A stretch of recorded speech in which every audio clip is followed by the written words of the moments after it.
সখী নিশ্চয় মরিব, ওই কৃষ্ণ গুণ হেন নিধি কারে দিয়ে যাব। আমি মরিব মরিব সখী নিশ্চয় মরিব, ওই কৃষ্ণ গুণ হেন নিধি কারে দিয়ে যাব। ওই তাই এই তাই বলছে যখন আমি মরিব তখন ওই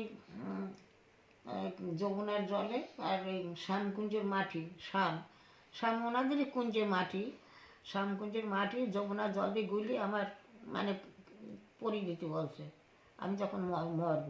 আর আমি যদি মরি মৃতদেহ তারে করে দান। কে বলছে? রাধারানী বলছে আমি মরিব মরিব সখী নিশ্চয়ই মরিব, আর যদি মরি তা মুখে বলছে তাই ওকে মরতে পারবে, তাই যদি মরি তা আমার মৃতদেহ যা ওকে করে দান, কৃষ্ণ দান করতে বলছে। রাধারানীর বলছে আমি মরিব মরিব সখী নিশ্চয়ই মরিব, আর কৃষ্ণ কোনো হ্যানের যে আমি কারে দিয়ে যাব। তাই স্বামী কারো দিতে পারে না। তা আজকাল তো সব তো ছেলে আর একটা ধরছে আর একটা ছেলে আর একটা ধরছে, কত স্বামী হচ্ছে। সেটাই বলছি।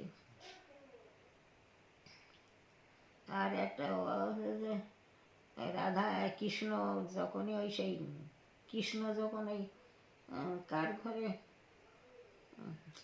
মনে করে সময় সময় ভালো মনে পড়ে, আয়নের ঘরে কি হলো না কৃষ্ণ এই রাধারানী, তো ওরা নায়নের সঙ্গে তো বিয়ে হয়েছিল রাধারানীর। তা ওই হচ্ছে তোমার ওই নিধুবনে দুজনাই একসঙ্গে ছিল। তাই ওই যে কি ও বোনের নাম কি কুবজা নাকি জটিলা কুটিলা। তাই গিয়ে বলছে ওরে আয় শিগগির আয়, দেখছি ওই দেখ রাধা